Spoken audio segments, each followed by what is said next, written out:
In the council chambers who desire to address the city council during the meeting, please complete the request to speak form available at the front entrance at the council chambers and present it to the city clerk. Speakers physically present and participating via Zoom will be called upon at the appropriate time, and each person is allowed 3 minutes of speaking time. So we'll go ahead and call this meeting to order. Tuesday, September 12th at 6 p.m. The invocation will be given by Pastor Mark Matthews of the Grandview Baptist Church, and I'll be leading the Pledge of Allegiance, so please stand.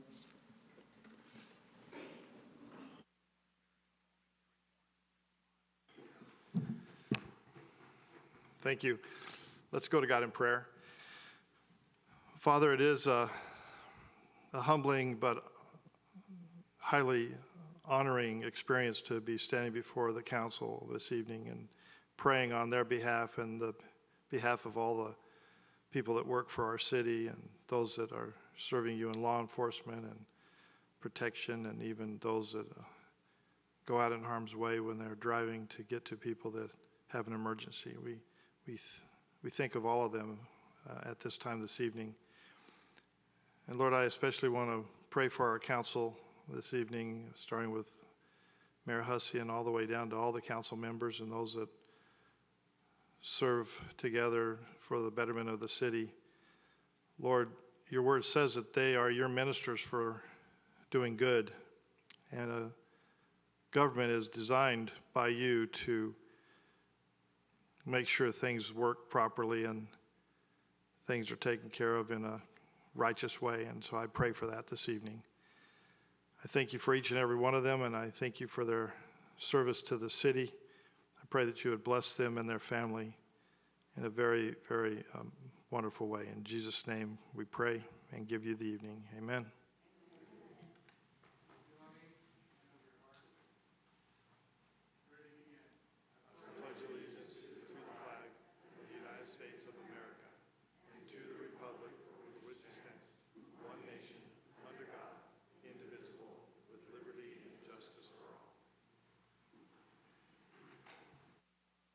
Thank you, Pastor Mark. No, AB 2449. City Clerk, can we have roll call, please? Councilmember Henderson. Present. Councilmember Allen. Present. Councilmember Rodriguez-Robles. Present. Mayor Pro Tem Wilson. I am here. Mayor Hussey. Present. Mayor, you have a quorum. So item A, reordering additionals, removal of items agenda. We have I'd like to remove item number 9, please.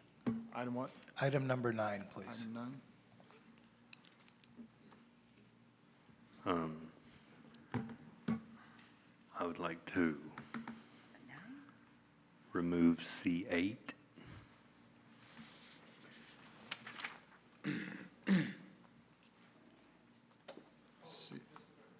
Sorry, I'm so sorry.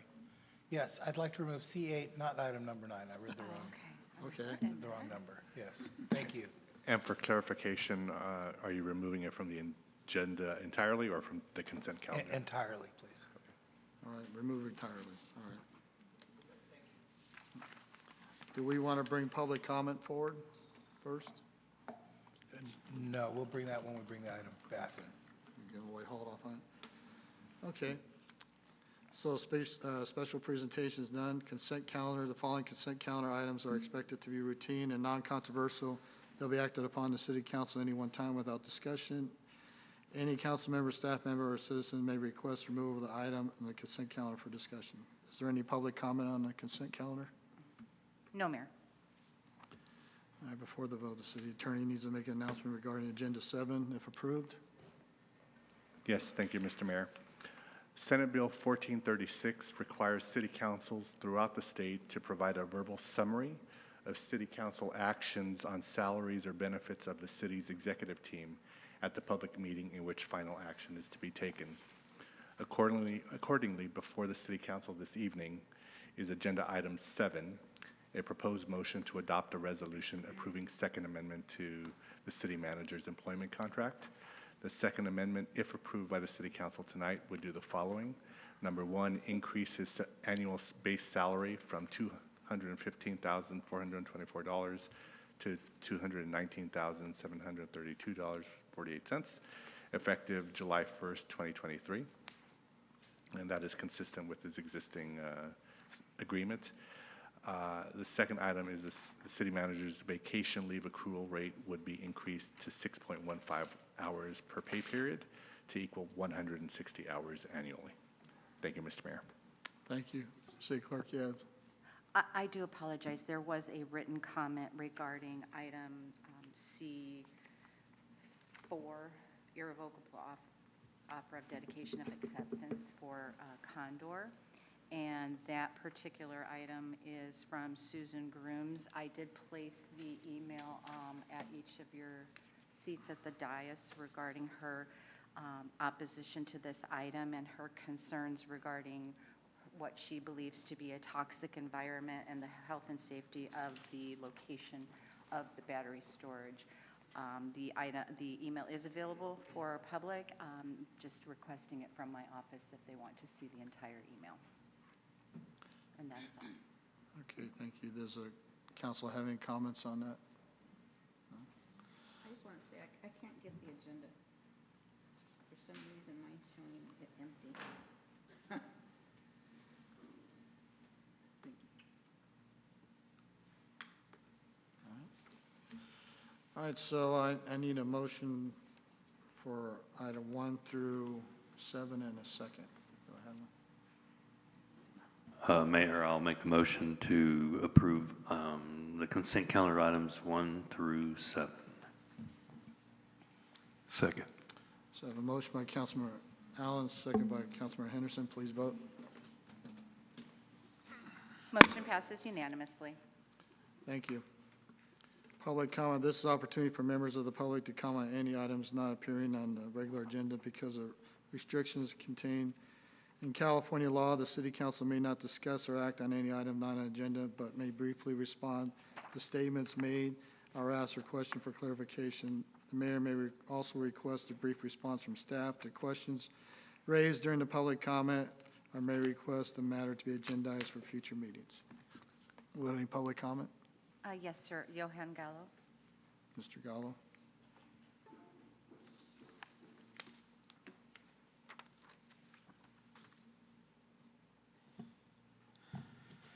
Good evening, Mayor and council members.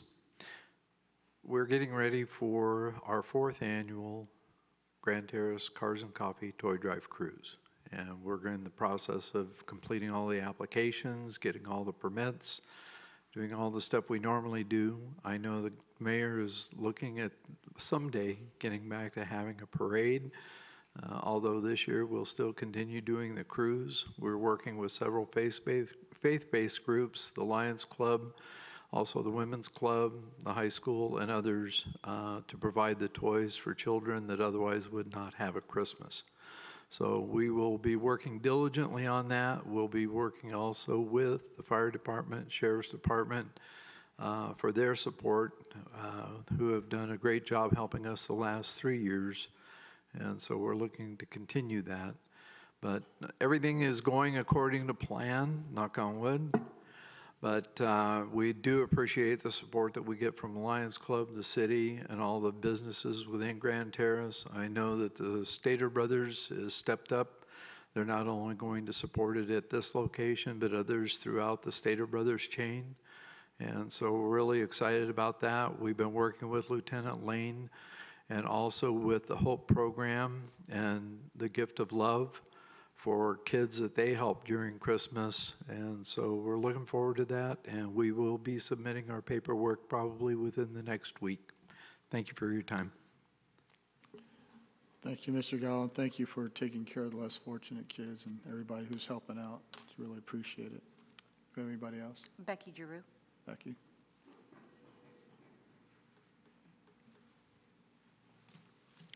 Good evening, Mayor Hussey, Mayor Pro Tem Wilson, City Council members, city staff, and residents of Grand Terrace. I'm Becky Giroux. These are my fellow Lions and longtime members of Grand Terrace that have served this community for many, many years. My husband and I have served with the Grand Terrace Lions Club since 2014. The Lions Club is a nonprofit 501c4 charity organization. The Lions meet the needs of the local communities and the world. We're a volunteer organization in 206 countries. with the common belief that community is what we make it. We are well known for successful initiatives in vision health, caring for the environment, supporting our youth programs, celebrating with our senior citizens. This year we did a luau, and it was a lot of fun for them. We are feeding the hungry, and we're aiding seniors and the disabled. At the heart of the Lions Club, there's one constant, and that's the word service. Giving your time and energy to others is a fantastic way to help your community. We're here tonight to invite all who work and reside in our great city to the Grand Terrace Lions Club Open House on Wednesday, October the 4th. It's from 6 p.m. to approximately 8 p.m., and it's located at the Professional Plaza next to Bank of America. How many of you remember Lions Bingo at the community center? Every Friday night. We were there for many, many years for bingo. How about the pancake breakfast? We were there for many, many years. Unfortunately, we no longer have a community center, but we still do the work. We do a lot of work behind the scenes that most of the community don't even know about. So that's why we wanted to have an open house, to invite you all to come and see what we're really all about, what we do. When you join us at the open house, you'll learn about Grand Terrace Lions Club, how it continues to make a difference in the lives of others that are less fortunate. And guess what? This is our 50-year anniversary of serving the city of Grand Terrace. That's pretty phenomenal. So while many of you are still sleeping, the Lions are loading up food trucks to deliver food to those less fortunate at the Inland Harvest Food Distribution Center at Sandals Church. Last year, they delivered several tons of food. When the residents of our local mountains were snowed in, Boy Scouts Troop 40 and the Grand Terrace Lions Club raised money, and we took food up the mountain to them. This same group of Lions are at elementary schools in San Bernardino County and Riverside County, and we're conducting children's sight clinics. Hundreds of children are getting glasses, they're getting their checkups, and it's all for free. May I have another minute? Hold on. Would council like to extend their time? Yes. Thank you go very much. I have a lot to share. So Grand Terrace Lions Club also provides opportunities for our youth at Grand Terrace High School, and that is with the Leo's Club, where we collaborate with the Lions to learn about community service, leadership, what it means to volunteer for their city. So long when we're gone, we want them to continue on. All year long, we collect gently used glasses. You can find our collection boxes at many businesses in town. We have 3Bs, we have the donut shop, all over. We have our glasses, and believe me, we collect hundreds, probably thousands of pairs of glasses, and we put them to good work. One of our clinics that we conducted in San Bernardino, we were able to give out 478 pairs of glasses to folks that would never have them. And guess what? It was raining that day. People stood in line the whole day to get a pair of glasses. The Grand Terrace Lions Club, along with Woody's Classic Grill, sponsors Grand Terrace Cars and Coffee, which started a couple of years ago. They meet the third Saturday every month at the Professional Plaza. Okay, almost.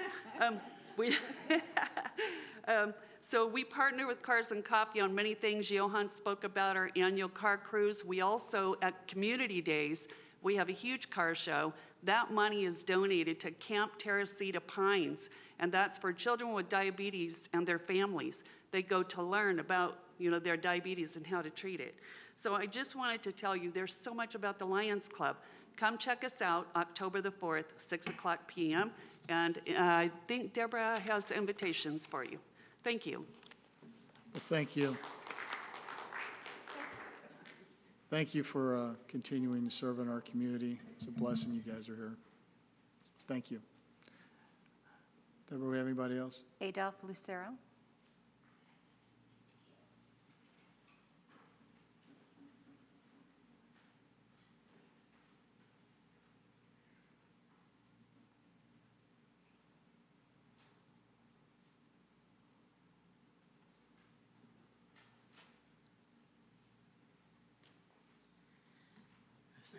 Thank you for giving us this opportunity. My name is Adolf Lucero. I live at 12424 Pascal. This is my neighbor Florence Smith. She lives at 12414 Pascal. We live between a channel on each side of us. Each year, I've lived there 20 years, she has lived there 24 years. Each year, the city has come in and cleaned that channel. It's a unique channel. It's not like these other channels. It's a very short channel, runs from Pascal to the next block. It's a flat channel. That channel gets water 24/7, 365 days a year. Very, very little water. But the weeds, the grass grows in there after about a year. It needs to be cleaned out. For 20 years, since I lived there, the city has cleaned it out.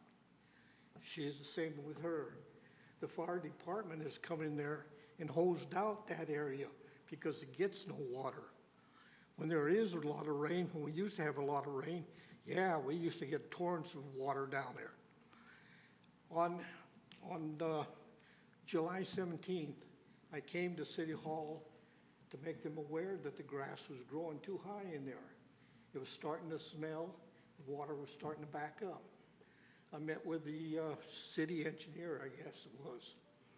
I had pictures on my phone. I showed it to him. He said, okay, if I'm not there today, I'll be there tomorrow. We'll clean it out. I said, fine. We had a lock on the gate that we put there. He said, you need to remove the lock. I said, I'll remove the lock. He said, we want to put our own lock. I said, fine, you can put your own lock. Shortly after that, the following week, we received a letter from the city manager. I've got copies of The Public Works. Public Works, I'm sorry, Public Works. I've got copies for each of you if somebody would like to give them a copy. We were going to come to city council that following week, but we decided, let's go talk to him. Maybe something could be done. We did. We talked to the city manager and the city engineer. City manager and engineer, I'm sorry. Right away, they said, you own the channel, you clean it.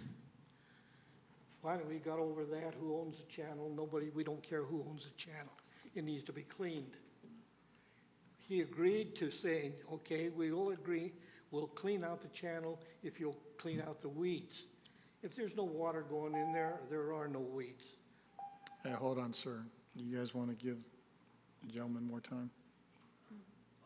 All right, go ahead. There are no weeds. We shook hands, so I said, okay, it's done. He said, we'll clean it out. That's twice I was told they would clean it out. They haven't done it. What happens when that channel locks up is when they come, there's leaks in the city water on Pascal. We live on a cul-de-sac. This year, there's probably been about 3 leaks.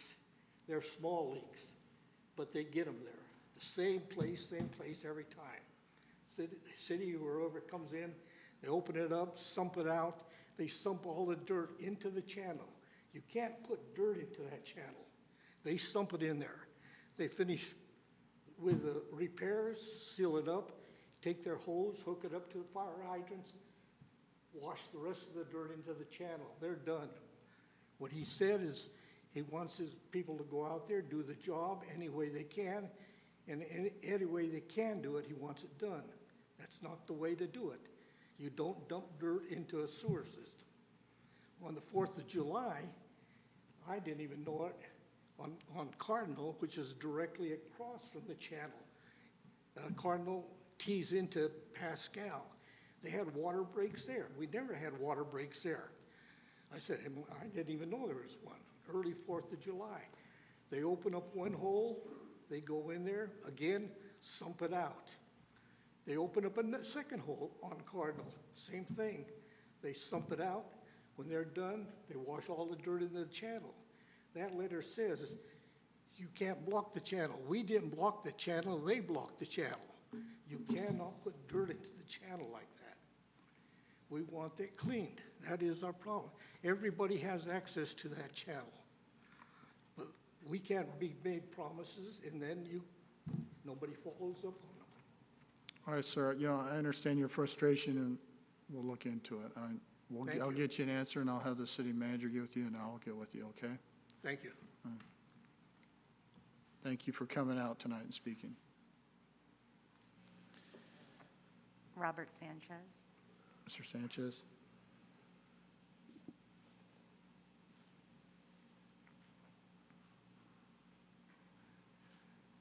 Good evening, Mayor. Good evening, City Council. Robert Sanchez at 22893 Grand Terrace Road. I'm just here again just to talk about, again, the safety concerns. Grand Terrace Road, just, I guess, east of Mount Vernon. You got the senior citizen place there. You have Terrace View Elementary. I've come and asked again, the speed is just, it's out of control. People are just flying up and down that street. I don't know if you guys know, several months ago, a car actually went under the chain link fence at Terrace View Elementary School. So I had to be going at a high rate of speed, went under the fence, did some damage to the fence, and went up into the grass area. So Thursday morning last week, I was in my house. I heard a loud bang. I thought for sure there was an accident in front of my house. A car driving up the street hit one of my trash cans, but it sounded like it was a head-on collision. So that's what I'm trying to avoid. I mean, I've been talking to the rest of my neighbors, and they have the same concerns as I do, that people are just utilizing that street. I mean, I'll be honest, I think it's some of the parents that are dropping their kids off as well. They're dropping their kids off at school, they're flying up the street, and then you have that traffic all day long that's cutting from Mount Vernon, Grand Terrace Road, up through Preston. So just looking to see if we can get something done on that street. I mean, the traffic needs to slow down. We have people walking their dogs, walking on bikes, and there's no sidewalks there, so I'm constantly jumping out of the way. I've spoken to a couple teachers at Terrace View, and they're kind of seeing the same thing. They're seeing the speed. Just asking, I don't know what the costs are for speed bumps or the whole process, but definitely I've talked to several neighbors now, and they've all kind of had the same concerns about the speeds that keep getting worse and worse in that area. And it's just a matter of time before there's going to be an accident or whatnot. So just asking the city manager and the city council here to think about at least starting, I don't know what goes into a survey or whatnot, but just maybe see the traffic that's in there. The traffic has definitely increased over the last several years. I've been there 8 years now, and I can see the traffic slowly increase. So again, thank you again for your time. Appreciate it. Thank you, Mr. Sanchez. Mayor, we have a caller on Zoom. I just want to take a moment to see if they wish to speak. With the caller, last 3 digits of the phone number is 972. Did you wish to speak?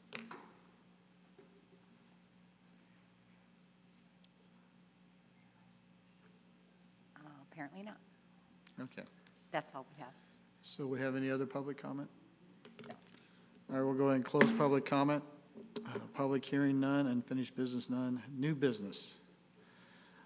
Item number 9, establish a citizen committee to research ways to secure additional funding for enhanced law enforcement services. Also on this was, when I did the initial request, it was for street improvements too, street safety. So I want to make sure that's on there. So they're going to have an established citizen committee to research ways for secure additional funding for enhanced law enforcement and street safety.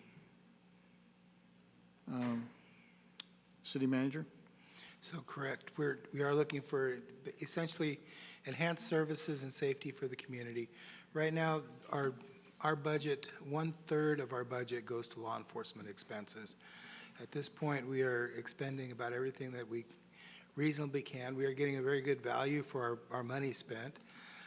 However, we're getting good basic services. We're getting good law enforcement. We've got great officers really doing a great job. However, there are certain things at this level of expenditure that we cannot do.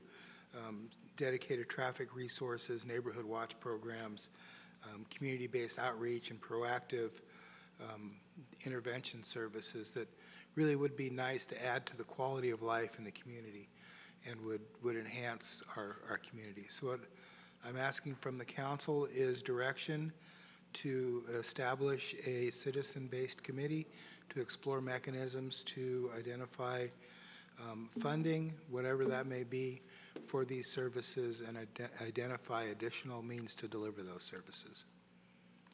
Okay. Does the council have any questions? Councilman Allen?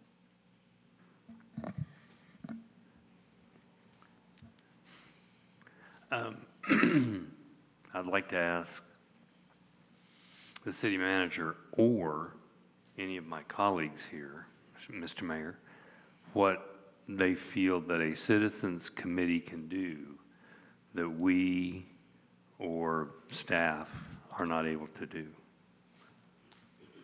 in researching the ways to secure additional funding for enhanced law enforcement services.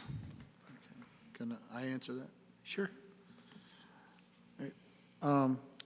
So one of the reasons why I brought this on, because we have heard it through, I've been here 8 years, and like Mr. Sanchez, they're asking, the council to do something.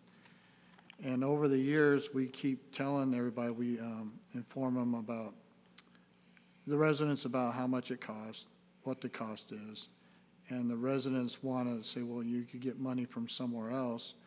And I want to know where these residents think where the money could come from somewhere else. So when we have this, the residents' involvement, I mean, that's one good thing about Grand Terrace is the volunteers here. So I'd just like to have more input on the residents and a committee to figure out ways outside the box than what the council can think of. Do they know a certain way for a grant that we don't know of?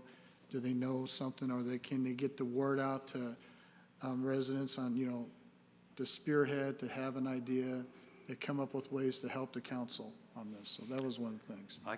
I can relate and respect that. I think that's great. Maybe they have a few more, they got their fingers out in the community more, maybe, perhaps, but I also would like to say, like what Mr. Sanchez was talking about, I'm not sure that an enhanced law enforcement services, as opposed to redesigning our city streets, would and so those are the things that I think that the committee could also entertain, is ways to do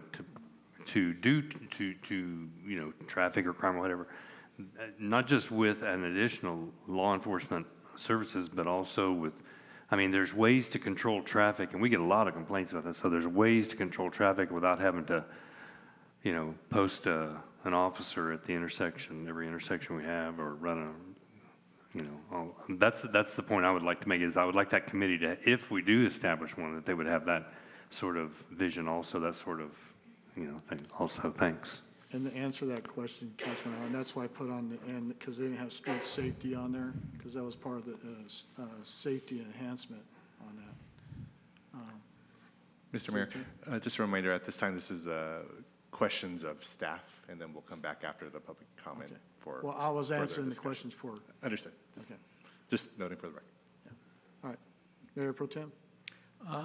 Possibly, we might want to expand that scope of work to include, because of, our, about 6 months ago or to a year, when we discovered that when you go to an approving body and it's not on their particular agenda, we might not know what that agenda is, for that matter, that we might be able to direct this body to try to find out what the precursors are in relation to successfully getting this funding, because sometimes it takes up to a year to prepare the correct documentation.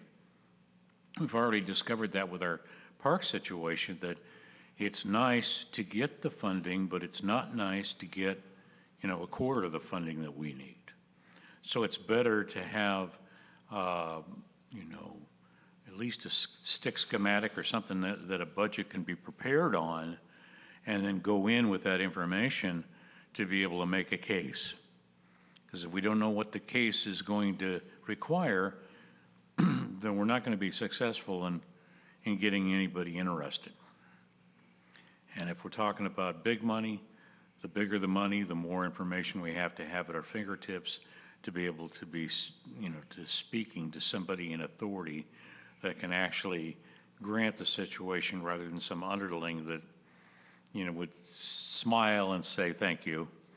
I hear you, but that the other end of that conversation is, I hear you, but I don't really care.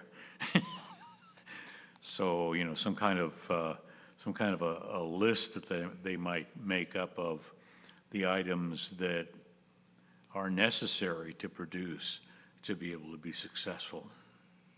So I think part of it is to have the community involvement to help identify some creative things. Part of it also is, as we start pushing for funding or for grants, that it's more than just one voice, that it's really is the voice coming from the community at large. And it's, if a congressman or assemblyman gets a letter from us, or they get a letter from a half dozen residents and us, it may make a difference. And conversely, there are some things that may not work, and this is a great time to identify those as well and explain why, so that we don't have pushback in the community when we do pick our path on what that, why we're not doing other things, that information's out there in advance. Thank you. Any other questions? Councilman Robles? Yeah, I was going to say,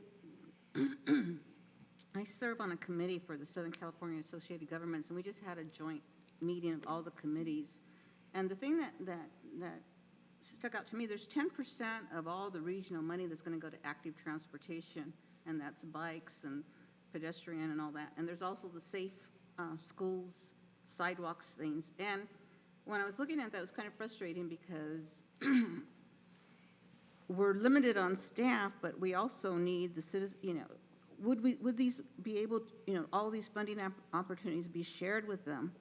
And when a citizen comes to us over and over again and talks about an unsafe street by a school, we never say, we're going to do a traffic study or any of that. So, we do need this committee. The final thing I would say is that when we had other efforts on sheriff's things, you needed 2/3 vote, and now it's simple majority.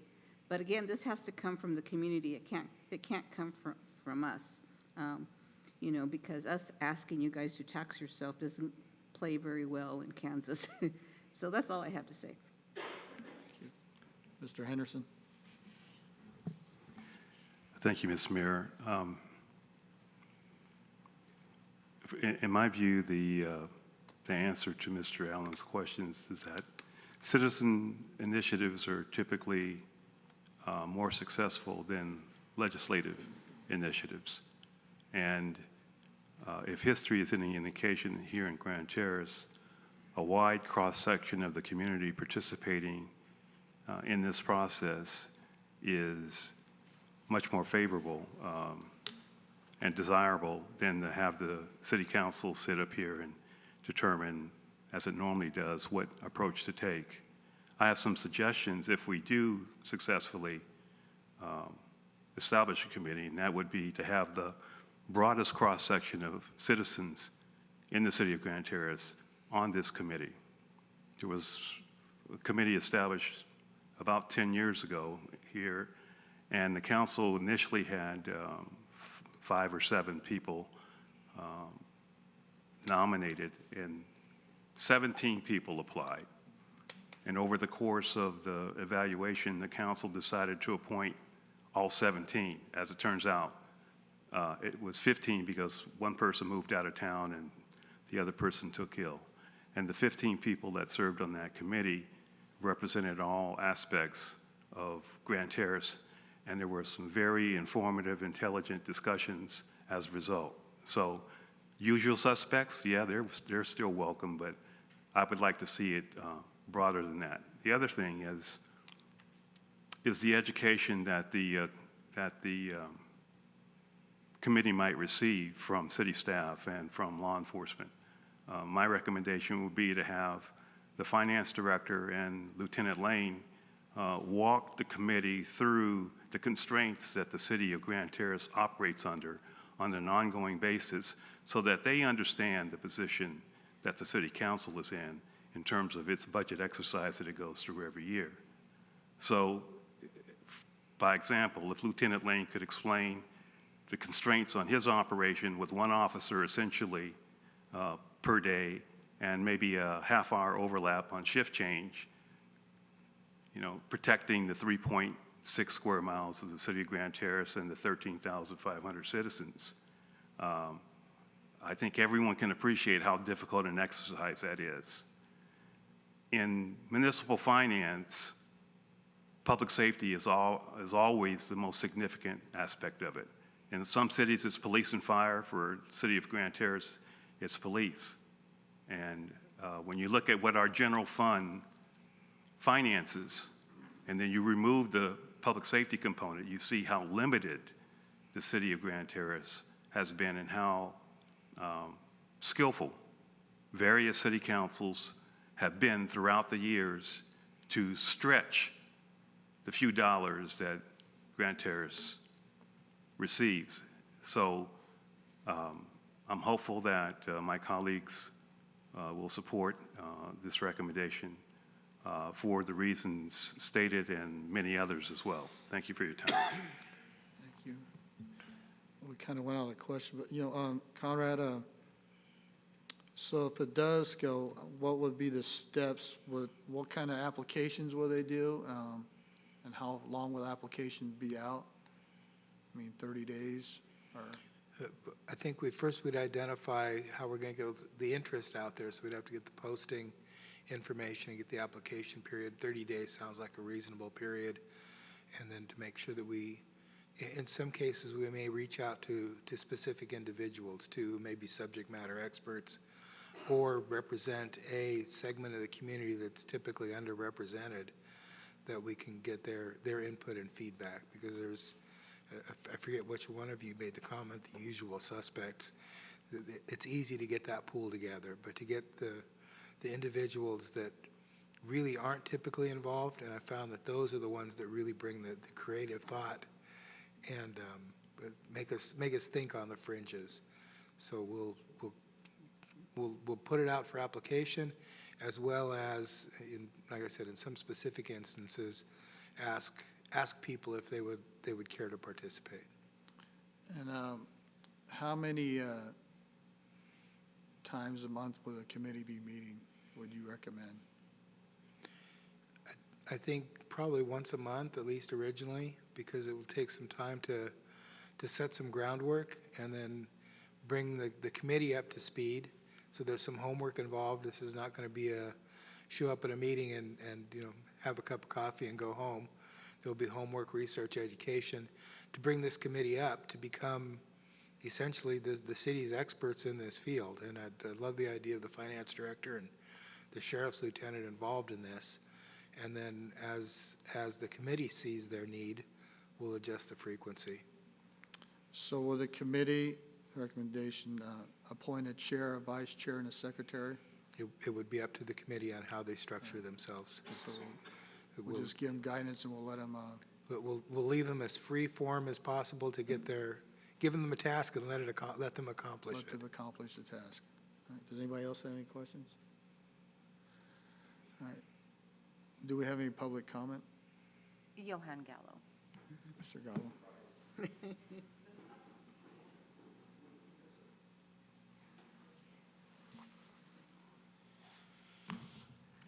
Subject near and dear to my heart.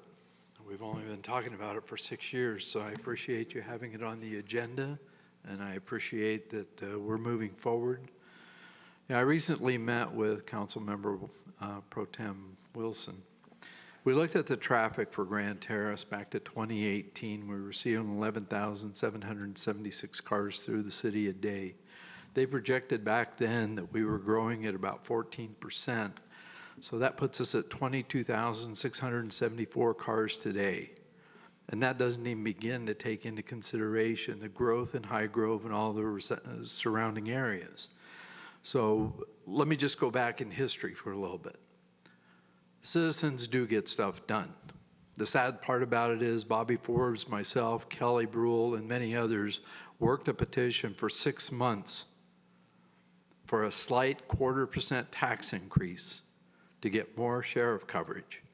Lieutenant Lane's predecessor, Lieutenant Wolf, did a great presentation over at Azure Hills talking about all the things that we could do as a community, and we went nowhere. Sometimes I tell my attorneys, talking to you guys is like talking on a taxi driver that's got the meter running and it's up on blocks. I'm going nowhere. So the point in all of this is our city needs to be safer. The council knows, Lieutenant Lane knows what happened to my family last year. What just happened in Colton and the girl that got abducted by a fake police officer can't happen here. I've worked for over 4 years to get a grant for $200,000 to get us new camera systems, to revitalize Citizens on Patrol, to revitalize our neighborhood watch program. I still have a list of 56 people that signed up on the very first National Night Out that want to be part of that. And we got nowhere. So the point in all of this is, I'm glad you're doing this. I'm all in. Whatever the procedure and process is going to be, Lieutenant Lane knows I'm at the table. I'll leave you with this. If you're not at the table, you're on the menu. Right now, our citizens are on the menu with all the crooks that are coming here. Thank you, Mr. Gallo. Do we have anybody else? Ed Drew. Ed Drew. Ed Drew.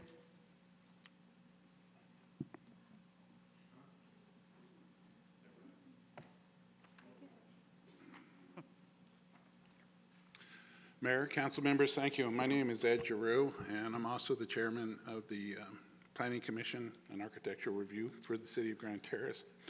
But to speak about community togetherness, it was about 8-10 years ago I was asked to help assist with the hazardous mitigation process for the city of Grand Terrace. And I worked with your engineer, Mr. French, and a gentleman that you contracted with up in Northern California, who happened to work with the same organization that I used to work with when I was running a resident post up in Northern California. And as a result, through the community and my understanding and the awareness of the hazardous and mitigation issues for this city, we were able to get some specific funding, from my understanding, from FEMA. Well, a couple of years ago, this was brought up again about discussion for law enforcement.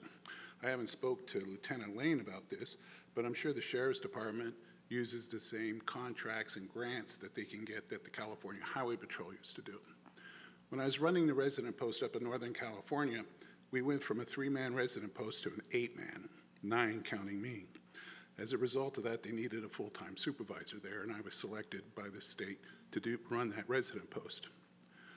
Well, we were responsible for all of Sierra County, Plumas County, half of Lassen County, part of Yuba County, and part of Butte County.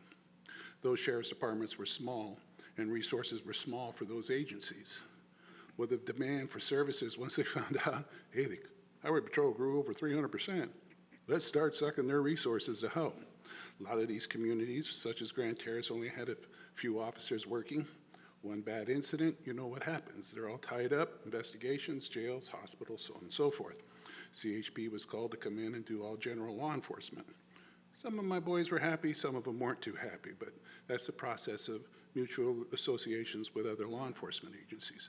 We also had to assist the Forest Service in fish and game and other resources.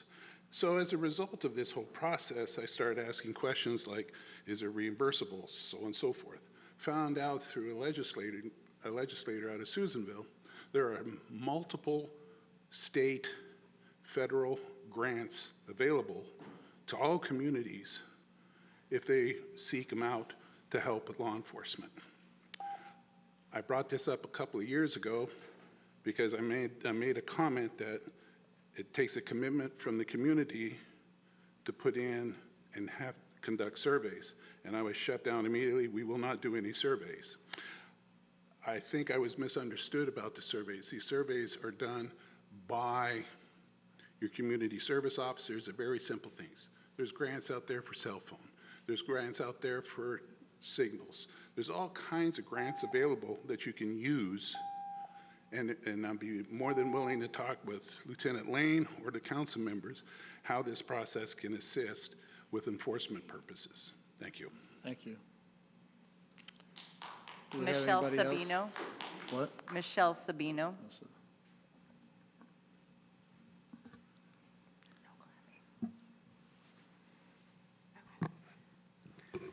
Okay. Thank you, everyone, for being here tonight and for being so passionate about this issue. Actually, this week, I had somebody actually enter my front gate, and usually that's kind of been a deterrent for people, but not the other morning at 4 a.m. when somebody decided to open my gate and approach my front door and remove my child's homeschool supplies from our home. Thankfully, we had an officer come out and take a report so that way we could let the school know. We work with the charter, so we could just have the report on file so that way they were aware and we had video. I respect the idea of mitigating traffic, but traffic's not going to make our homes safer. And with legislation coming down from Sacramento and removing the ability of law enforcement to do their job and keeping criminals where they should be, because we don't have a system that rehabilitates those who are repeat offenders, the rest of us remain in jeopardy. The more people that we have coming through our city, definitely we have those who take advantage of seeing our great community and knowing that we become prey. I get and I understand that the community doesn't want to be taxed, and I understand that council has worked very hard to mitigate that with being able to bring in other revenue outside to be able to support not only what the city needs, but as well as to try and bring in more funding for LEO in our area. And so while I do hear some opposition about having the usual suspects in place, those people are most passionate about preserving the integrity of our city and standing with the community. Those who aren't here, you know, they're keyboard warriors out there.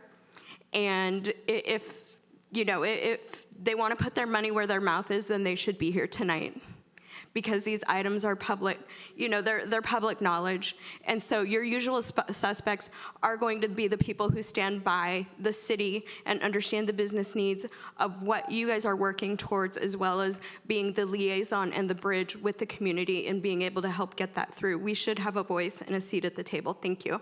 Thank you. Bobby Forbes. Thank you. I'd like to ask the council to please speak into the microphones tonight. I'm not sitting up here because you can't hear with the air conditioner running, and so I'm sitting here and I still can't hear you. AJ says it's as loud as it goes. So if you could speak into the microphones, it would be greatly appreciated. I had an incident last Wednesday night, about 10 o'clock. I'm out in my front yard. I heard a noise in front of the house. So I got out my spotlight. My property is all gated, including my driveway, and I spotlighted. Excuse me, that doesn't sound right. I put my light out there, and I got a head with a red cap leaning over my gate to check out how to get in my driveway. I called the sheriff. They came shortly after. 2 days later, on our local Facebook page, someone has the same person with the red hat at 2:30 in the morning on scooters in their neighborhood. So that's on 92313. So only he was with a girl on a scooter. I did notify my neighbors, some of which are down here. Half of my neighborhood's here tonight. That's bothersome. I don't think I've ever had that fear at my house before, and I've been in my house since 1998. I've been in Grand Terrace since '86. We started this petition to try and get an extra sheriff 6 or 7 years ago. Ms. Robles, you mentioned about it being a simple majority now as opposed to 2/3. Mm-hmm. So meaning that if we had more than 51%, then we would be able? 50 plus 1. Okay.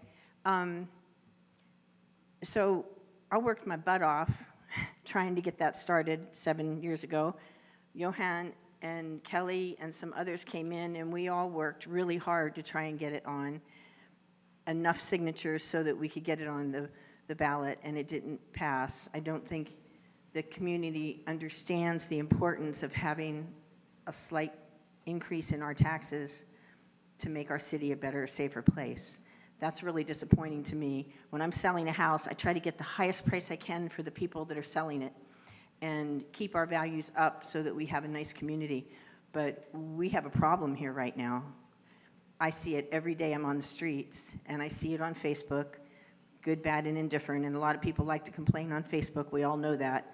But they don't come to the meetings unless it's in their backyard. Well, it's in your backyard if you live in the community, as far as I'm concerned. So I think people need to pay attention. Thanks for listening to me. All right. For housekeeping, I know everybody's excited, but we have to keep the clapping to 0. We don't need to point fingers, but I appreciate it. Do we have any other public comment? No, Mayor. Okay, we'll go ahead and close public comment. Do you have any deliberation? Ms. Robles? Yeah, it's not, I have it on. Can you hear me? Also, Ken, I, and Bill that are on this body, we worked hard with a parcel tax, and we had to buck, some other people that were on this dais. And hindsight's always clear. It was pulled. But I think in hindsight, we should have just gone forward with it and seen where, taking our chances. So I understand your frustration, behind the scenes, we went through a lot too. So I appreciate that. But given that, I'd like to make a motion to move this item. Okay, I have a motion for Councilman Robles. I have a second. I'll second it for discussion because I actually have something I want to say. Second for in discussion, Councilman Allen. So how will this committee be made up? Who will determine that? Does council or will staff determine the makeup of the committee, like the number and how long we're going to have applications out? And will they be interviewed by us, or is the city manager going to appoint them, or those sort of things? Just those, how will those questions be, those procedures be determined? The direction is that the city manager assemble the committee. So we would then, through staff, put out the applications, the requests, vet the interested parties, and as I said, sometimes reach out to other parties, find people from underrepresented areas, and assemble this. And off the top of my head, how many members? I don't know. Not to be flippant, but as many as it takes. I would assume at least 6 or 8. It could be as many as 24 to make sure that we get the full spectrum of the input. We've heard four people speak this evening, all of them from a very different point of view, and even different emphasis on what they're looking for. And I'm Well, sure if you, what about a timeline? I mean, if you're wanting to get a ballot measure for 24, you folks wanting to get a ballot measure on there, then you need to start thinking about some timelines of getting a committee established. That is part of the plan, is to be able to have that as an option. So yes, it needs to move quickly. Is one of the reasons that we don't want to take it back to council for selection and approval, because that slows that process to only being able to do that twice a month. I'd like to make a comment. I'd like to see as many people as possible in this city put in for it. No voice left unheard. I know a lot of people, we do have the same citizens with the passion and drive. I like to see citizens that are quiet and are afraid to speak up to come out too and be part of this committee, and then let their voice be heard, what their ideas. And, is it grant, is it whatever else they want? I want this committee to, spearhead this, and then at the end, bring it to the council so the council could make a vote on how it's going to go. But, we want everybody. We don't want to turn anybody away. It's always like if the council picks, they're always picking their favorites that we hear. City manager just pick and be non-biased and move forward and get the word out. And just run a nice committee. Hopefully it won't be hot-headed or anything, but there's a need in this city. And like Councilman Robles said, and Kenneth Henderson, we saw that need before, and we heard all kinds of flack on it. So I don't know what the answer might be for you guys. I kind of know what needs to be done, but I want the citizens to be, responsible for it and bring it to the people who they voted in to do what they want. So does anybody else have anything? City Attorney? Yes, just a point.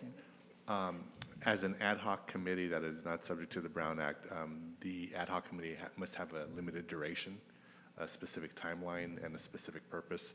Obviously, the purpose is clearly identified, but I would recommend to the maker of the motion that we specify a deadline for them to report back to the city council with the recommendation or report. Okay, we'll have that, then I'll ask Councilmember Henderson his. Thank you, Mr. Mayor. From my vantage point, this item, this recommendation, does not presuppose a particular course of action, whether it's grants or some other revenue, tax. That's the mission, the role and function of the committee to figure out what is the best approach or combination of approaches to solve this problem on a permanent basis. I mean, if it was up to me, I'd appoint Ed Giroux right now, because what I heard from him is the first time I've heard that. And it's something that would be, at least in my view, tremendously useful for this nascent committee. So I just want to make sure that people understand this is a wide open process. And so I agree with the mayor wholeheartedly. The more people that are on this committee that are committed to this process, that are committed to being educated by the finance director and the police chief and anyone else involved in that process, the city manager, of course, the better. Because once there's a plan of action approved by the committee and recommended for approval to the city council, there's a high level of momentum that would otherwise not be present if it was just emanating from the city council. Thank you. Thank you. That's Councilman Robles. Yeah, I was just using my phone count, because I know it's about, 188 days before an election, before you can put any measure, if that's one of the options. Okay, I think it's so 100. I'm thinking maybe a 5-month duration? Does that appeal to you, city manager? Yeah, well, I like the idea of a duration that gets everybody focused on creating a product rather than just spinning our wheels. Okay, so I amend my motion to give it the time frame of 5 months from the day of inception. Is that good? Yeah, it's totally up to the council as to how long Okay. you want. And Then do I that have would- a second for that? So that require, do we need to determine a date of inception? No, that's organic. No, but what I mean is if there's an end and a goal and an end state that you want to achieve at a certain date, then you need to, when do you want to start your 5 months? You want to start it in February? Or do you want to start it in October? Staff discretion, because they're the ones assembling it. City Attorney? I think for clarity, we could maybe put maybe the second meeting in February, something like that, to report back, or March. I was thinking 5 months first of puts us March. in October, November, December, January, February. First meeting in March. That's 5 months. I would support that. Does that- Okay, so we went from the day it's going to start to the day it ends. That would, if you want to pick a start date, Okay, then that would give us a definite end date. And to the city clerk's point, there are so many days, a calendar is taken away, that we have to hit an end date if we're going to, or it will preclude certain actions. And for clarity, again, it's the life of the ad hoc committee, so the council's creating the ad hoc committee tonight. So Okay. I would say tonight's the starting point, Okay. and it's whatever closing date So, you want. okay, so you want an end date of March 2nd? 5 months is fine, starting today. Okay, We can so- pick a pin in it any way you like. Okay, so, amend my motion that the ad hoc lasts 5 months. And I would say, and report back at the first meeting in March And 2024. report back at the first meeting in March 2024. I'll amend my second to support. All right, so I have a first and a second, a motion and a Councilman Rollis and a second by Councilman Allen. Any other comments before we vote? Any other deliberation? All right, please vote. Motion passes unanimously. Thank you, council members, for your, and thank you, staff, and thank you, residents who are going to put in for this. All right, the second, item 10, code enforcement compliance activities, presented by Conrad Bolovich, city manager. Okay, so we're on to our second quality of life issue for the evening. And, oh, we're getting into the good stuff, you guys.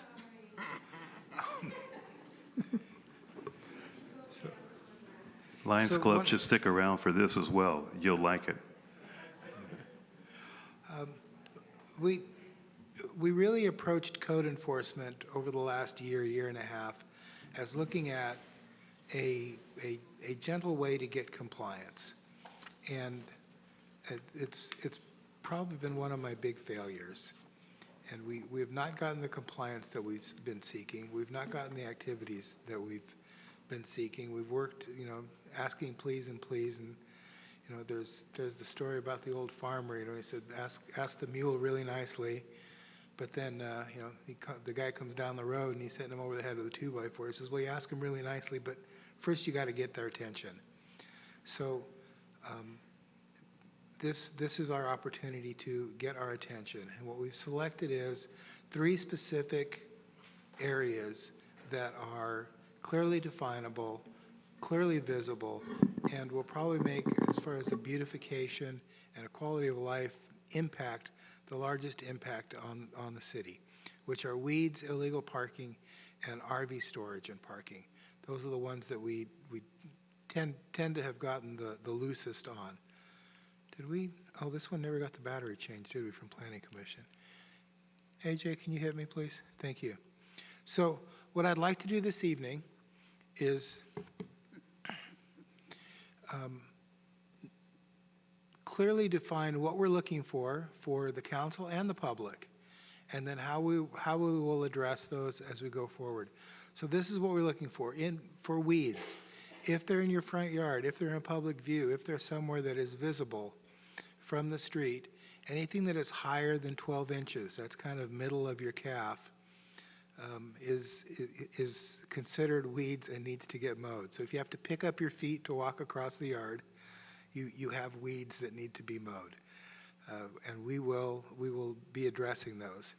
Any vegetation that we have growing over into the right-of-way, so weeds and bushes and stuff that are overhanging on the sidewalks, overhanging into the street, we will be asking you to trim those.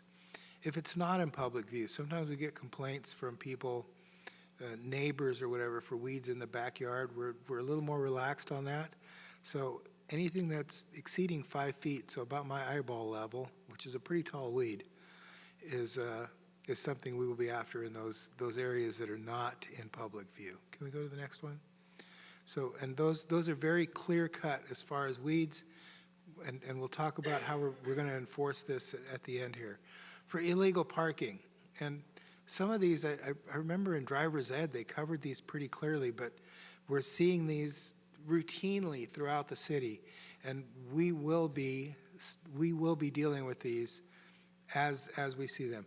Parking within 15 feet of a fire hydrant, that's part of the vehicle code. Parking on a sidewalk, we see this all the time, cars overhanging driveways, blocking the sidewalk, blocking the path of travel. Parking on the street facing the wrong direction is the same thing. Go ahead, AJ. Parking within 3 feet of a sidewalk access ramp. And you ask, what's a sidewalk access ramp? It's those those ramps right there where you come down off the sidewalk onto the street. And we did some research. I was shocked to find out that in California, it is actually legal to park on the curve. Yeah, wow, somebody said, wow. I was shocked. But you cannot block the sidewalk or the access ramp, so we'll do that. Expired registration and parking in a no parking zone. At one point, we were following around the street sweeper, writing tickets. We will not do that, but we will do, if it's street sweeping day and you're parked on the street, that is a no parking zone on that day. So you will be, we will be dealing with that. Go ahead, AJ. And then the last two, probably more for people passing through, but our residents, commercial vehicles left standing and idling on the street, and commercial vehicles parked in residential zones. So that's the trucks that park in city streets or park in neighborhoods. The third piece, RV storage, we had a fairly contentious meeting about that, and what we really want to do is make sure we had a large group of people here who were very adamant and said, I'm doing the right thing, I'm doing X, Y, and Z. And as they were speaking, I was cringing because they're saying, I'm doing this, but this thing is against the code. So this is an educational opportunity for us to say, yes, you are trying to do the right thing, but let's get you to actually do the right thing. So an RV needs to be parked 10.5 feet from the curb face. It cannot be parked in any portion of the right-of-way. That includes blocking sidewalks, overhanging anything in the sidewalk. You cannot be blocking the garage door so that you can't get in and out of the garage. The garage has to be operational with the RV parked in front of it. AJ? So you can hook up to charge batteries or do whatever for no more than 48 hours. You can never hook up the sewer to it. You cannot live in it. And we had a couple of people, well, you know, when my mother-in-law comes over, she lives in it for a week or whatever. We can't do that. And you can only have one RV or trailer parked in front of your residence at a time. We have several instances where, you know, and I'm sure it's families with kids, and they have the trailer and the trailer, the travel trailer and the trailer with the dune buggies or the RV or the jet skis, and so we end up getting this piled in front. So we'll be addressing that as well. Next one. So no parking on corner or side lots unless all the other guidelines are met. You have to park perpendicular to the street, so you can't park long ways across the front of your house. You have to park on a hard paved surface in the front or on the gravel and back. And these are all things that are in our code as they exist. Next one, please. So the other one, and I missed that slide, is if you have a trailer on the street, it can, an RV, sorry, not a trailer, an RV on the street, it cannot be there for more than 72 hours. It has to be moved. You cannot have a trailer unhooked from the car that's towing it, parked on the street. So those are the other two that I missed on that slide. So here's what we're going to do. And I know this is a change, so we're letting, by this method, let the public know what's going on. Secondly, for a first offense, a first interaction, we will give a corrective notice. We're not going to go straight to citation. It will be a notice of correction. So we will explain to whoever that is what the citation is, what the issue is, and how to correct that. We're still looking for compliance. And for the most part, individuals, when they know they're not doing something right, they go back and they do things right. For the second occurrence, and this is a dramatic change from what we've done in the last year, because we've gone corrective notice, corrective notice, corrective notice multiple times. We will go directly to a citation. You will be issued a ticket.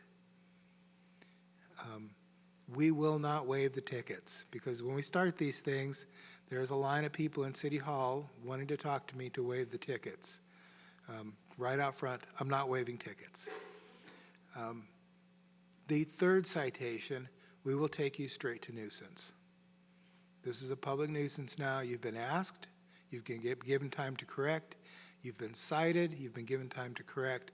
Now you have chosen not to correct. we will take the Public Nuisance Act, and should you choose not to correct, we will go through the abatement process and take care of the issue ourselves. I know this is very heavy-handed. I know this is really, it really is taking the 2x4 to the donkey's head. But what we're trying to do is get the attention on this. First, educate, compliance, correct, and then take action that we have to take. And with that, you know, we've done a lot in the community. We've got beautiful parks. We've paved the streets. We've got things, you know, great activities for families. And this is one of those things that's vital for us to keep the community in an attractive, desirable, and livable space. And we're going to do that. And what I'm looking forward to is the residents, you know, taking that corrective notice, not getting to citation, and certainly not going to nuisance or abatement. That's not where we want to be. We would like to get this corrected and work with the residents to accomplish this. We're not creating any new code. We're not making any new laws. We're not doing anything new. All of these things are currently on the books today. Fair warning, we're enforcing it. Are there any questions? Next slide, Staff have any please, AJ. questions?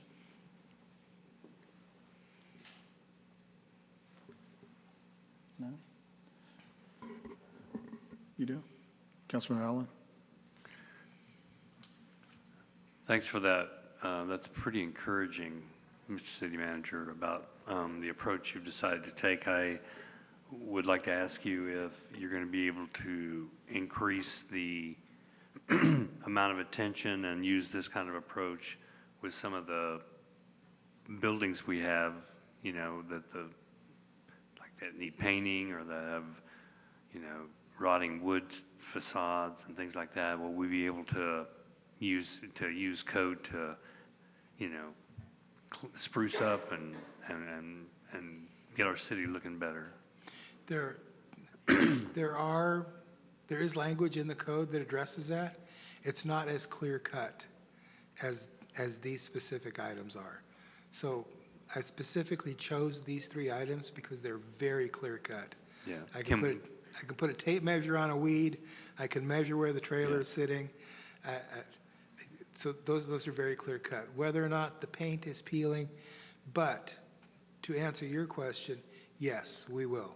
What I'd like to do is use this to lay this groundwork, and then I think the tenor in the community will change. So when we go to those individuals where it's not as clear cut, they also understand that yes, there will be actions, there will be repercussions, and when we engage, we will complete it.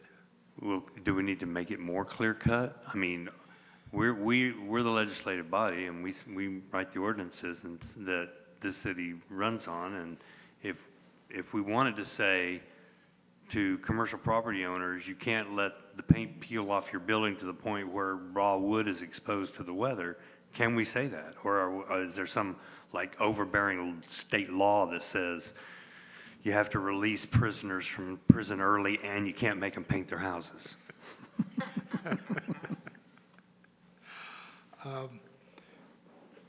We can, and we do have in the code that says you can't have peeling paint. How much is peeling? Is one flake peeling? Is a square foot peeling? Is entire side of the house peeling? So it becomes subjective.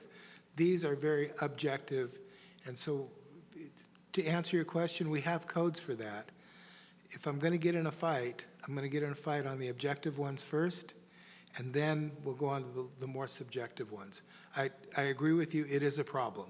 We have actually some, I'm going to go out on a limb here and I'm going to alienate everybody, is all of our shopping centers need some tender loving care and some attention.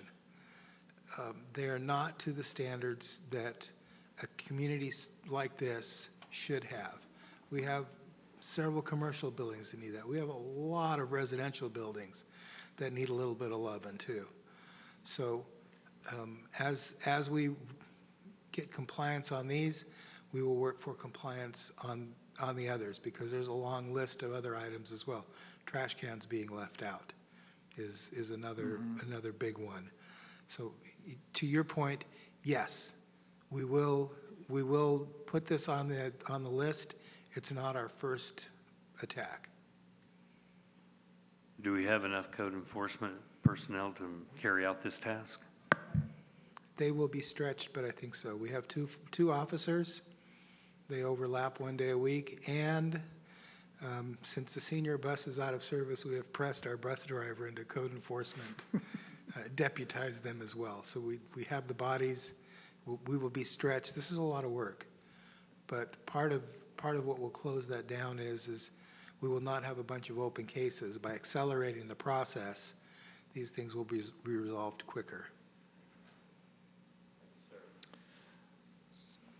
So I have a question. So, like you emphasized, these codes have been in for a while. We just haven't been enforcing them. Strong. We have not firmly enforced. We've worked for compliance. We've said, ask pretty please many times, and have not gotten the compliance that we need. So we'll stop asking, we'll start forcing. So you picked out 3 items here, and I know we have a lot of other ordinance and codes. So we're climbing that ladder right now? Is that what we're doing? I had to pick some place to start. Okay. And those are visible, at least in my mind, those are very clearly visible items. Yes. And especially the weeds, the illegal parking, are things that detract from the quality of the community and the beauty of the community. No, you're absolutely correct, because I know this question, but going out there and with volunteers and picking up trash, I hear a lot of residents complain about the weeds and trash cans and other items and what's happening to Grand Terrace. So I think this is a good start. Any other questions? Councilmember Henderson? Just have a comment, sir. Thank you. I believe Grand Terrace set an inflection point, and I also believe that we have 3 tracks in Grand Terrace: the code enforcement that we're discussing, the public safety we just recently discussed, and some significant economic development projects that are going to manifest themselves toward the end of this year. Put together successfully, it takes some effort, obviously, we can change the trajectory of this city from a beauty standpoint, from a financial standpoint, from the ability to sustain ourselves standpoint. So I appreciate the measured approach and incremental necessarily of the city manager, because we are limited by staff resources, and it would not do us any good to say, here, take all the codes and implement them all with the limited staff resources. Then we're back where we started, because the reason why we're in the position that we're in today, as far as I'm concerned, is that code enforcement has been, now you see it, now you don't. Inconsistent rules applications virtually the entire life of this community. Speaking personally, when I was a city employee, I never once met a code enforcement client who didn't tell me that they had a deal with City Hall which exempted them from code compliance. Every single person. So we're back to square one in that respect. As the manager indicated, no rules, no new rules and regulations, just implement uniformly and consistently what's on the books. There's going to be significant community pushback, but I think this council is prepared to deal with it effectively. Thank you. Okay. Do I have any other questions about public comment? Bobby Forbes. Bobby Forbes? Thank you. I'm shocked about parking on the corner. I remember learning to not park on the corner, not park near the fire hydrant. Can you clarify, please, about the RVs? Because after having that last meeting here 2 months ago, you're talking about in the driveway. What about behind the gate? Is this no 2 RVs on the property? no two RVs in the driveway where they're visible from the street. No two RVs into the front of the house, so I'm reading that as the front plane of the house. Okay. Get them Gate, behind the gate, get them put behind as the many as you yard. want. Whatever you do back there that's not visible from the neighbors or impacting the neighborhood. Prices just went up. But what you Because have in the RV front, parking behind the gate. one. One in the driveway. Yeah, sorry, I shouldn't engage. This is your time, sorry. Yeah, no, it's okay. I just want a clarification. So weeds, I think the city needs to clean up their own backyard before they start enforcing the community. Along the freeway, you need to get on Caltrans over there on Carhart and La Crosse. It is out of control from what Caltrans did. You can't even walk on the sidewalk with those big prickly bushes that they put in. So there's a long line of lists. I've been trying to use the city page or the Facebook page, whatever it is, to make complaints. I struggle with that. I can't, so I still call. It takes a little bit more time, but I have to leave a message in that respect. There's houses getting new roofs, no permits. Your code enforcement officers are stretched too thin. Your maintenance crew is stretched too thin. Our sheriff's department is stretched too thin. We don't have enough people. I don't know how you're going to be able to keep up. But I think the rental program needs to be addressed too within this, probably more than the residents, because I see violations all the time on that. And that's a problem for the neighborhoods because the residents don't really want to say too much. Nobody wants to complain about somebody else. But if they can do it without giving their name and without having the code enforcement officer tell the neighbor the name, you might get more. Thank you. Thank you. Johan Gallo. Oh, right here, sorry, Johan.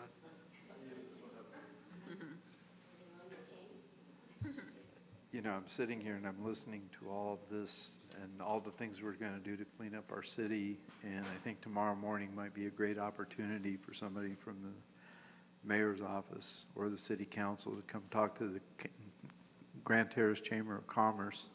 And maybe what we do is we start doing what a lot of cities do and have businesses sponsor certain parts of the city that they're going to help keep clean. Thank you. Thank you, Johan. Anyone else? No, that's all, sir. All right, close public comment. Bring it back to staff deliberation. Comment?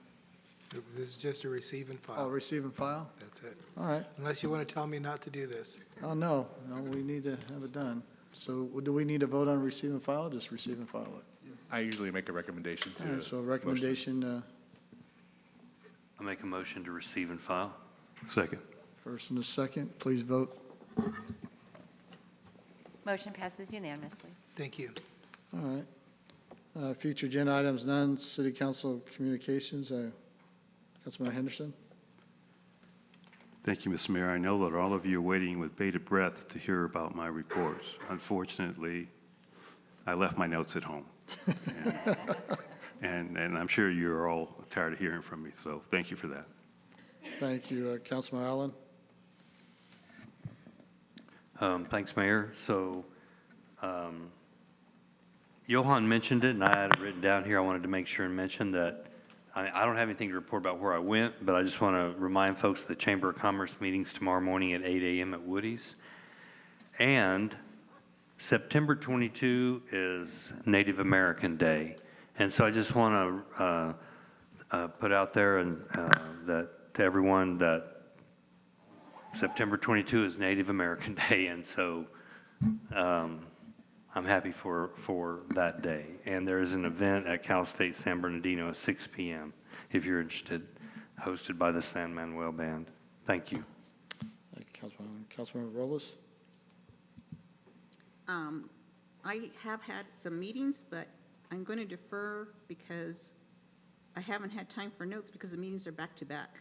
So, but I did want to say, I sent you guys the SCAG agenda because it had some slides, and I wanted to meet with the city manager because I think that presentation of those slides we ought to do publicly because there should be some input from you guys on what's happening.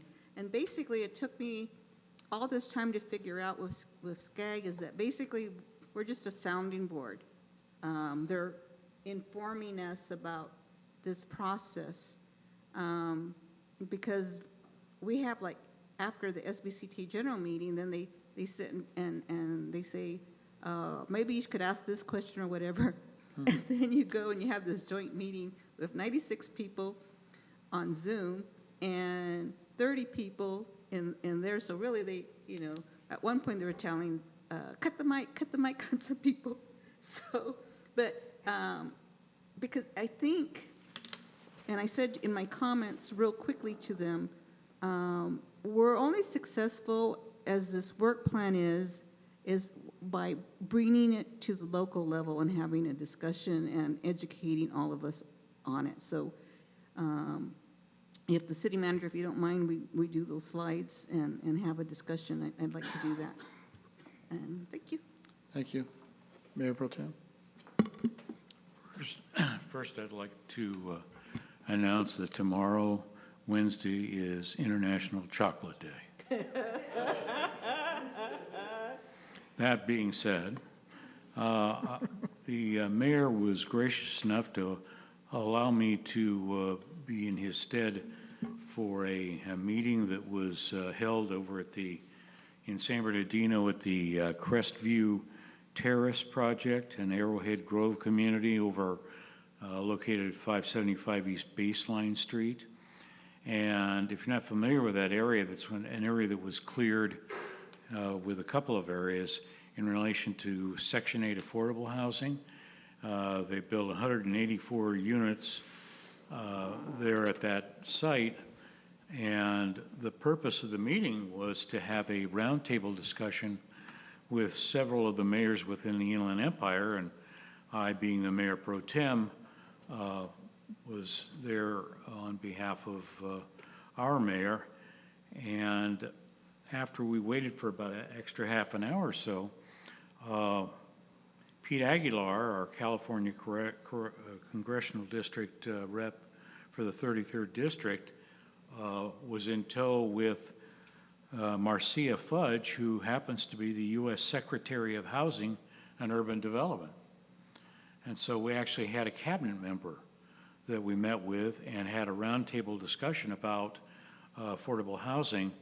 And city of San Bernardino discussed what their plans were. When they got around to little old Grand Terrace, the cabinet member had made the statement that they're not making any new property. And I said, pardon me, but they are. And what we see coming up in the future, of course, the future is academic. Future for me used to be, between 1950 and 1970. Now it's a lot further along than that. So all the folks that are counted as the millennials and so on, who can't afford a house anymore, at this point they are the future. And I said, we are attempting to make inroads in relation to new property, and that is redevelopment. Because plaster houses and drywall houses were never intended to last 100 years. And having been in the housing industry for like 50 years, it's just the truth. And so redevelopment has a lot to do with whether a community survives and a lifestyle is actually perpetuated. And so I think the point was made. I believe that they understood. And so at the very last of the conversation, I asked, then please, Madam Secretary, can you tell us how you can make that pencil?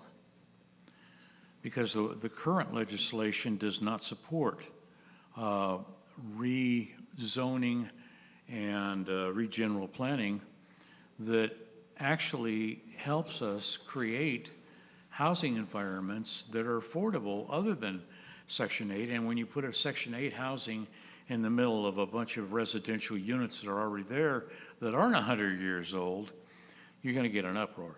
And so it seemed to me that they've got a double-edged sword that they've got to deal with.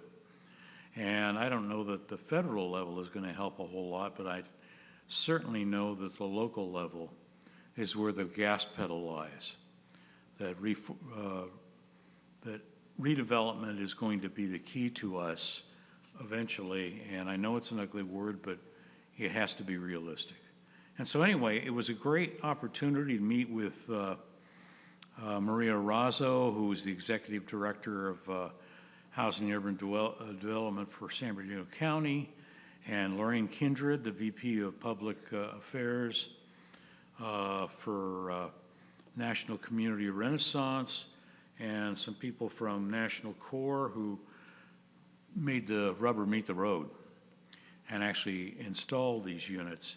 And unfortunately, it looks a little bit like a prison because there has to be so much security involved, and there were no parking spaces anywhere. And it was 140 degrees like it usually is. But anyway, I thought the subject matter was grave and important. So got that opportunity to attend that, and we spent about an hour and a half there doing things, and I think there was some progress made. So that's all I've got to report, Mayor. Thank you. Thank you, Mayor Pro Tem. Thank you for going and being the voice of Grand Terrace. I bet you they were really surprised when you gave them that answer, huh? So I got to go to the JPIA with some staff members. First time I've been to their annual conference. Is a lot of legal stuff. I think it was made for lawyers and the staff, but it was interesting. Good people talking and some, monotone, but, I enjoyed some of the classes. And then, but I gave Councilman Allen a book on surviving the 10 minutes, and it's for active shooting and stuff, and how crucial the first 10 minutes is for active shooting. That speaker is really motivating. And of course, brought up my friend, his wife was over there in San Bernardino and what she had to do to survive. And then another really good motivated speaker was Scott Hamilton. And wow. And he's got a book called The Great Eight. I guess it's the figure skating 8, but if you get a chance to read it, and that man's been through a lot, and how his faith in God and his wife and his kids and everything else is a great uplifting session. I mean, he had, I think, almost 2 hours, but it went by pretty fast, and just tells you how short life is and what you make of it. And then we had communications with council and city managers, and all the city managers were kind of looking at all the mayors inside the room like if they're in trouble or something, I guess, but I guarantee you weren't. And then, of course, it was 80s night, and I've been dressing up like the 80s since 1980, so I don't know what, Levi's, tennis shoes, and a shirt, so I didn't really have to dress up. So, but it was really neat. They did a good showing. It was at a nice resort, and I don't know why they have them at nice resorts, because you're stuck in the room all day. It's like going through traffic school. So, but anyway, I thank the city staff for attending, and it was good networking and meeting everybody and sharing our common interests and goals for the city. So that's all I have. City manager communication. Yeah, very briefly. Actually, JPIA, and it really drove home how fortunate we are to be part of the insurance and risk management consortium of that caliber that really is forward-thinking, anticipating needs, and looking at managing our risks. That the whole conference drove that point home. So really made us appreciate how fortunate we are to be part of that. Actually, and part of our risk management and working with our staff, we did the Stop the Bleed program. Everybody in staff and council has been through that. Tomorrow is our first CPR class. So ideally, everybody in the council, but certainly everyone in staff, will also be able to do CPR. So should the worst happen, we will not be standing around trying to figure out what to do. We will actually be able to engage and do something. So it's exciting for us. And Lieutenant Lane wanted to make a comment or two. Yeah, good evening, everybody. Just a couple things. I appreciated the comments that we received from people tonight. I look forward to working with the committee on what their mission is. Like to congratulate Ed, apparently, on his appointment to that committee, but also to Johan and whoever else is going to join, I think, and hope that we make some progress there. Just as a bit of information for everybody, our sheriff's department just rolled out body cameras. So as you see the deputies out there in the streets, you'll notice that they're wearing a camera right here in the center of their chest. Like the tape recorders that they used to carry, those cameras are there to record the contacts of people. And it's got to be a fantastic tool. And from the command level on up and then on back down, we've received a lot of very favorable comments from the deputies that are wearing them so far. We're looking forward to the benefits of having that record of contacts as we deal with either complaints received by people about our conduct or comments of some of the great things that we do. And I would venture to say that we would have many more of those than negatives, and we'll just have the camera proof to show it. So we're looking forward to the results of those. Currently, it is just Central Station that has those cameras. Hesperia Station is going to be the next, and then the department hopes to have all stations with the cameras by the end of the year. So we're making some progress there. We're one of the last agencies in the county to have them, but we're glad they're here. Public service announcement, we have a Sheriff's Rodeo coming up, 22nd, I believe. It's Friday, Saturday, Sunday, not this week, but next week.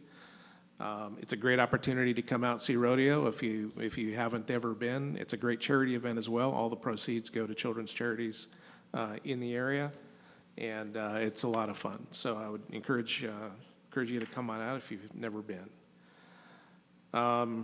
And the last thing is that the city was kind enough to create the panhandling signs, and I've sort of shared what those signs are with the council in the past. But it's a public service announcement on discouraging people in providing money and handouts to the homeless people that they see. We have had and distributed a lot of those paper posters to businesses, and I see the recipient of some of those up with us here today. But we do have some metal signs, so any business out there that would like to have a metal sign in their business, I have some. I did provide a good handful to the Chamber of Commerce so that you may see those at the meeting tomorrow. But I also have some others. So if anybody's interested, they can get a hold of me, and we'll get them to you. And that's all I had. Thank you. Thank you. Can I use that sign when my wife wants money? Sure. All right, well, thank you very much. So does anybody else have anything? No? All right, we'll go ahead and we have no closed session, so we'll go ahead and adjourn. The next regular city council meeting will be held on Tuesday, September 26th at 2023 at 6 p.m. Any request to have the item placed on a future agenda item must be made in writing and submitted to the city clerk's office, and a request will be processed in accordance with this council procedures. Thank you, everybody, and thank you for your comments, and God bless.